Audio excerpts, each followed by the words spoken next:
Je suis donc Jean-Pierre Vercamer du cabinet Deloitte, commissaire aux comptes, expert comptable et responsable du département audit des associations et des fondations. Est-ce que vous pouvez nous parler un petit peu de l'historique de la relation entre Deloitte et le Forum des associations? Absolument, donc c'est une relation qui remonte à il y a maintenant 6 ans. C'est presque un anniversaire qui pour moi me satisfait parce que c'était une idée qui était née de la part de 4 fondateurs, la Compagnie nationale des commissaires aux comptes et l'Ordre des experts comptables, le Crédit coopératif, Uxibil que vous avez interrogé il y a quelques temps, Quorum, la Fondation de France depuis quelques temps et le cabinet Deloitte in extenso qui avait véritablement à cœur depuis très longtemps de réunir les professionnels du secteur associatif. Et quand je dis professionnels, c'est véritablement à la fois la particularité du secteur associatif, les salariés et l'ensemble des bénévoles. Et je pense que c'est un succès aujourd'hui puisque j'ai compris de la part du groupe des Échos qu'il y avait à peu près 5000 personnes qui seraient présentes à ce forum, désireuses de venir à un certain nombre de conférences, venir à des ateliers. Donc il y a une recherche de formation, d'information, de pouvoir échanger, participer à simplement un certain nombre d'échanges avec d'autres professionnels de ce secteur associatif. Et on avait, il y a 6-7 ans, véritablement envie de réunir l'ensemble de ces personnes. Ça a commencé avec une première expérience au Sénat, on attendait à peu près 400-500 personnes. On s'est retrouvé avec 1000 personnes, c'était un peu difficile à les loger, mais c'était déjà, je dirais, l'empreinte d'un succès qui était grandissant au fur et à mesure. On a connu 2000, on a connu 3000, je comprends qu'il y a 5000 personnes attendues cette fois-ci. Donc voilà, grand succès à ce niveau et vraiment un côté forum incontournable pour l'ensemble des professionnels du secteur associatif. Très bien. Comment se situe le secteur associatif français par rapport aux autres pays? Je crois que c'est difficile de faire des comparaisons. Je m'étais hasardé à cela il y a environ 2 ans en faisant une conférence et en comparant le secteur associatif français par rapport aux Allemands, par rapport aux Anglais, par rapport aux Américains. On est dans un système où on compare aussi à titre d'exemple la capacité de don de la part des Français par rapport à d'autres pays. Et on dit toujours le Français donne peu par rapport à d'autres, mais on ne se rappelle pas forcément que le Français paye aussi pas mal d'impôts à l'État français et que quelque part l'État français est aussi là pour subventionner à plus de la moitié en termes de recettes l'ensemble du secteur associatif français. Donc le secteur des associations se porte extrêmement bien. J'allais dire heureusement et malheureusement. Heureusement parce que le secteur associatif français répond à tout un tas de préoccupations de la part des financeurs, de la part de bénéficiaires. C'est quand même ceux pour lesquels les associations et les fondations agissent en tout premier cas. Vraiment un besoin exercé, une préoccupation à laquelle il y a un certain nombre de réponses et un nombre d'associations supérieur à 1 million qui démontre l'engouement que l'on peut avoir dans ce secteur-là. C'est l'expression à la fois de personnels salariés qui sont des personnels compétents pour pouvoir aider dans le secteur associatif et de la part de bénévoles qui en très très grand nombre aident dans le secteur associatif. Donc tout le secteur associatif se porte extrêmement bien et je disais en début malheureusement aussi parce que ça veut dire qu'on répond à un certain nombre de besoins. On parle souvent de désengagement de l'État. Il y a un certain nombre de domaines sur lesquels l'entreprise ne répond pas et on peut le concevoir parce que c'est véritablement de la philanthropie. Les entreprises le font par des fondations d'entreprises ou d'autres moyens en termes de mécénat, mais le secteur associatif est là pour répondre à ces différents types de besoins. Donc en résumé, je dirais, le secteur associatif en volumétrie et en nombre se porte extrêmement bien. Il y a beaucoup d'associations. Aujourd'hui, les associations ont un certain nombre de difficultés auxquelles elles auront à répondre dans les années qui viennent, puisque on voit bien encore avec hier soir, les difficultés en termes de ressources, de financement ne sont pas chose aisée. Alors justement, les fonds publics baissent. La générosité des Français est gênée par la crise. Quelle est la solution pour subsister? Il y a différents types de ressources. Le don, moi j'étais assez surpris parce que le don n'a finalement pas beaucoup baissé. On a connu une crise au cours de l'année 2008. Je m'attendais sur notamment les grandes associations qui font appel à la générosité du public de voir une diminution drastique en termes de dons, en me disant les Français, les Françaises vont avoir du mal finalement à régler leurs propres problèmes financiers et ne donneront plus. Et je crois qu'il y a un élan de solidarité tel en France qu'on continue à donner de la même manière. Et je crois que certaines statistiques pourraient démontrer que les dons ont encore augmenté de 2 à 3% au cours des 3-4 dernières années. Donc ça, c'est plutôt très satisfaisant.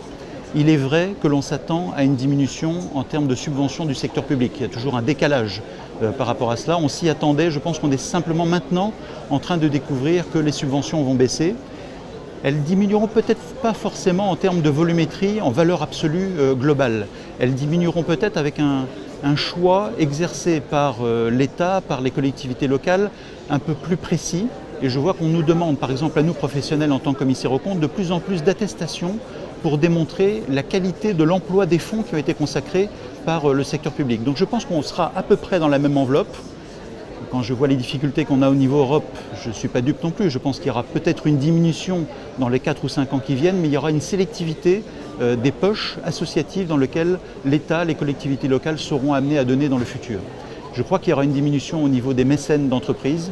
Je pense qu'en ce moment, toutes les entreprises sont un peu le nez dans le guidon en train de regarder leur propre budget et malheureusement, les associations auront vraisemblablement à souffrir d'une diminution au niveau des recettes issues du mécénat. Donc des jours peut-être un peu plus difficiles, mais moi je reste très positif et je crois que l'élan de solidarité des personnes physiques, des entreprises et puis la compréhension, on est capable d'expliquer un certain nombre de choses à l'État, feront que l'ensemble des recettes ne diminuera pas de façon drastique.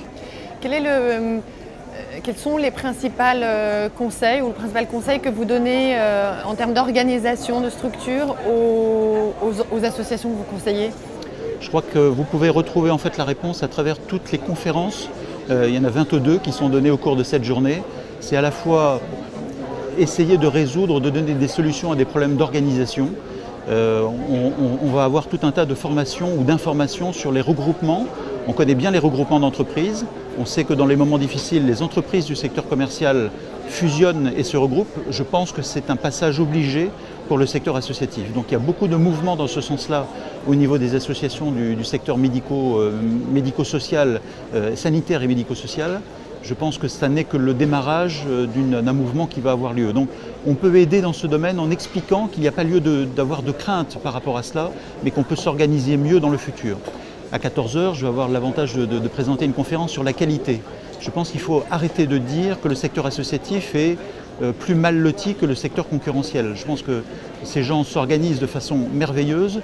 Ils ont besoin de s'organiser pour maintenir, je ne vais pas dire améliorer, mais maintenir une qualité de prestation à ce niveau-là. Donc essayons, les différents professionnels, les différents consultants, les différents contrôleurs, de les aider à maintenir ce niveau de qualité.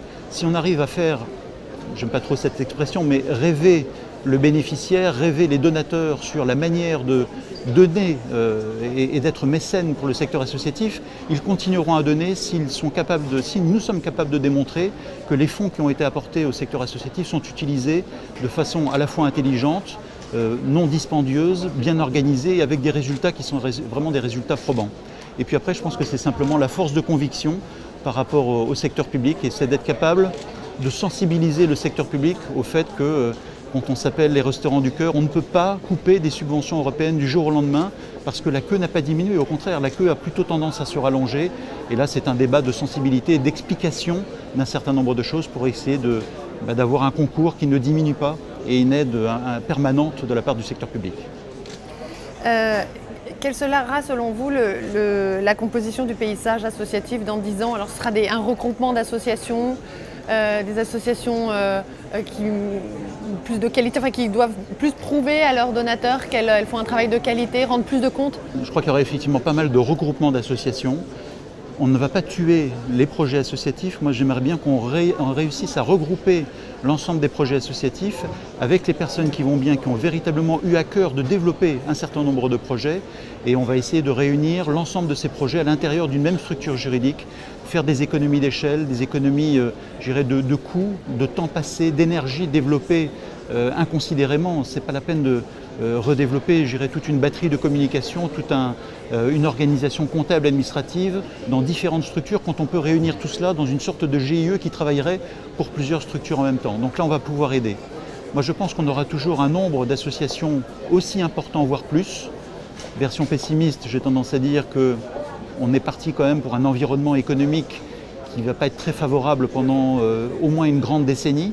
Donc les besoins vont être extrêmement importants, les préoccupations vont être encore plus grandes et je pense que le secteur associatif sera là pour émerger et essayer de répondre à ces préoccupations. Donc je pense que des 1,1 million d'associations, d'ici 10 ou 20 ans, je ne serais pas étonné qu'il y en ait à peu près 1,5 million parce que le besoin, encore une fois, ira augmentant. Maintenant, on sait que le taux de mortalité des associations est plus important que dans le secteur concurrentiel. Donc il faudra que tous les sachants, tous ceux qui peuvent aider dans ce domaine-là, soient véritablement très présents sur le terrain pour essayer d'avoir un maximum de pérennité. Et ça passera par la communication, la qualité de la prestation, le recours que l'on aura auprès des mécènes, des donateurs et du secteur public pour avoir toujours plus de recettes dans ce domaine-là. Moi, j'ai une version plutôt optimiste par rapport à ce secteur d'activité qui fait que les besoins augmentant, le secteur sera toujours là et répondra massivement à ces besoins. On est entouré de personnes qui ont fondé des associations, des projets. Avez-vous vous-même, au-delà de votre activité professionnelle aujourd'hui, qui vous fait aider les associations, participé à un projet associatif, humanitaire ? Alors, c'est toute l'ambiguïté, je dirais. Moi, je suis commissaire aux comptes. C'est vrai que je ne le fais pas à titre philanthropique, mais quelque part, ayant un jour accepté la responsabilité de l'audit des associations et des fondations, j'ai eu à cœur en fait de faire ce que je faisais à titre privé.